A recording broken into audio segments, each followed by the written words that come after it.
Luis, nos fuimos a un corte antes de tener la oportunidad de concluir desde el punto de vista de cada uno de ustedes. Si se puede invitar al sector privado sin comprometer la rectoría y sin comprometer la exclusividad que marca el artículo 27, que son dos cosas muy diferentes. Podríamos tener una ronda sobre ese tema y pasamos enseguida a esta omisión grande que señala, si es que es omisión, vamos a discutirlo, que señala Mario sobre la renta petrolera. Yo creo que tenemos que ver el lenguaje específico. Sí. Porque básicamente hay dos tipos de contratos. Contratos de riesgo, que el artículo 27 de la Constitución prohíbe para la extracción de petróleo, no para la refinación, y contratos de desempeño. Es una línea tenue, pero entonces vamos a ver, me imagino lo que va a proponer la iniciativa, es más bien contratos de desempeño que contratos de riesgo. El contrato de desempeño se puede pagar más cuando se extrae más rápido, cuando se extrae más cantidad, cuando la cantidad que se extrae es de mayor calidad, por ejemplo. Un contrato de riesgo querría decir que los beneficios del descubrimiento y explotación del yacimiento serían compartidos con la empresa privada. Entonces lo que dice la Constitución es, los yacimientos son de todos los mexicanos, por lo tanto son incompartibles e inalienables a un tercero. Y entonces la empresa encargada, en este caso Pemex, no puede decir un porcentaje de ese yacimiento va a ser transferido a la persona que lo descubra o lo explote. En cambio, el contrato de desempeño es un contrato que le puede decir al que lo explota, yo te voy a pagar un cierto monto que pudiera yo incrementar en la medida que tú puedas producir, por ejemplo, más o más rápido. Mario. Bueno, desde luego que ese es precisamente el punto, ¿no? En la medida en que estos contratos de riesgo o contratos de ampliados, aquí lo que está haciendo, la única diferencia es que en uno le das valor monetario a la renta petrolera, pero igual la está cediendo. Y el punto de fondo es, ¿por qué tienes que compartir esta perforación cuando tú lo puedes hacer?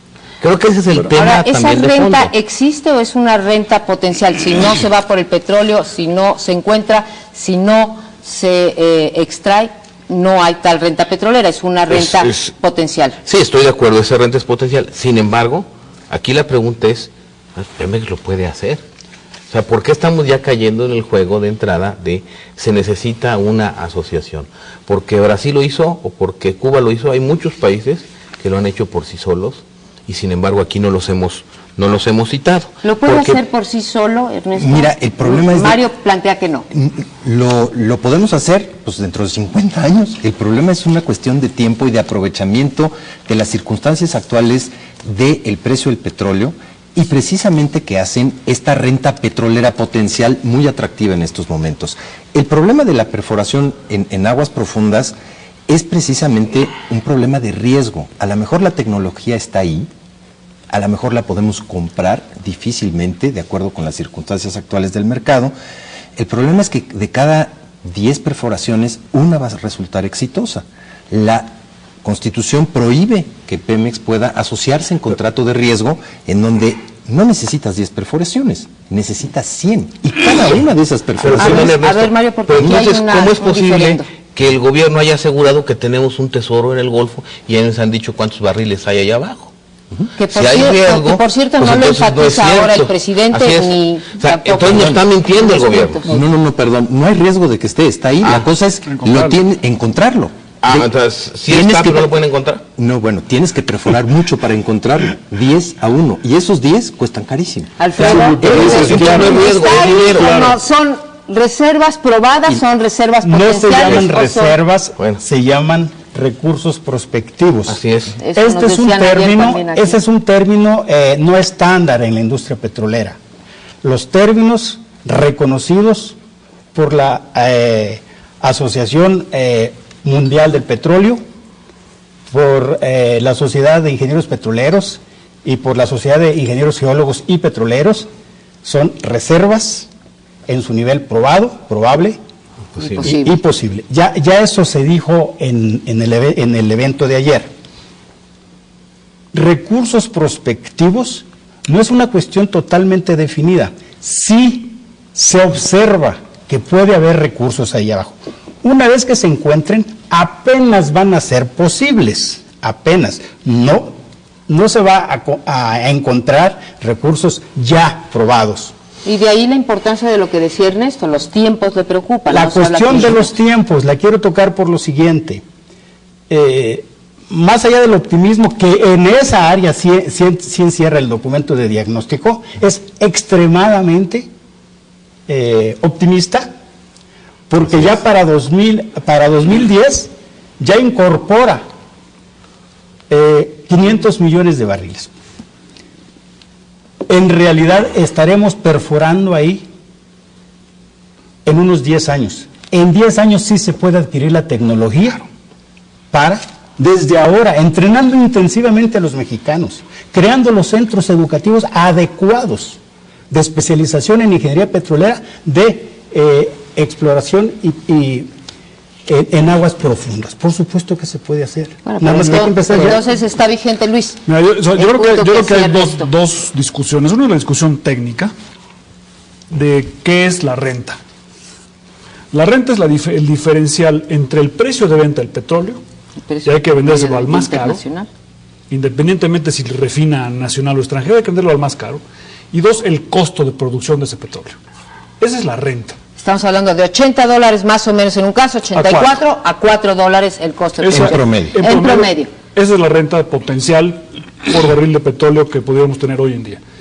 El Estado tiene una obligación de maximizar esa renta. La renta no es el costo de perforación, porque entonces dice, si perfora un tercero, se están llevando la renta. No.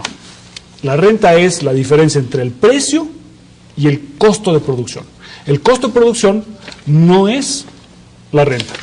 Entonces, si un tercero está explotando y poniendo sus tubos para extraer, no está obteniendo la renta. La renta es la diferencia entre el precio y el costo. Esa es la parte técnica que es muy importante entender. ¿Quién obtiene la renta y cómo se reparte esa renta en este caso? La renta la obtiene el dueño de los yacimientos. O sea, que bajo la Constitución es el Estado mexicano, es la nación. Y luego yo creo que está la pregunta que es más importante, que es no la pregunta técnica, sino la pregunta moral. México es un país joven, con posibilidades de desarrollo y con, desgraciadamente, todavía pobreza muy extendida. Y es patentemente inmoral tener yacimientos de petróleo que no son explotados por razones políticas. A ver, déjame planteárselo de otra manera a Mario. Hablas tú de una cuestión moral. ¿Qué es más importante, Mario? Una empresa estatal nuestra de los mexicanos, totalmente, o sea, con exclusividad, pero ineficiente, o una bien exitosa que amplíe su productividad, su competitividad y tenga que compartir sus ganancias. ¿Se vale dejar de ganar más por no permitir la inversión privada? Yo te diría dos cosas. La primera, estamos hablando de maximizar. Los economistas saben que aquí estamos maximizando, es cierto, tenemos que maximizar la renta petrolera sujeto a una restricción, que es la Constitución. Así es. Entonces, estamos maximizando sujeto a este librito que hay que respetar, y que es lo que se ha buscado darle vueltas con la infinidad de contratos. Ahora, por un lado.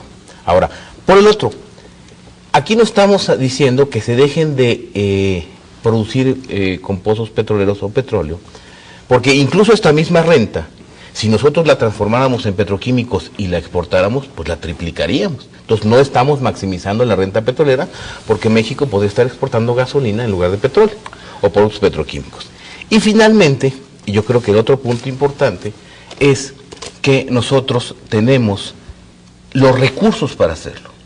Es decir, si el Estado no los tuviera, si el Estado no tuviera este dinero, ok, busquemos las acciones, pero los tiene.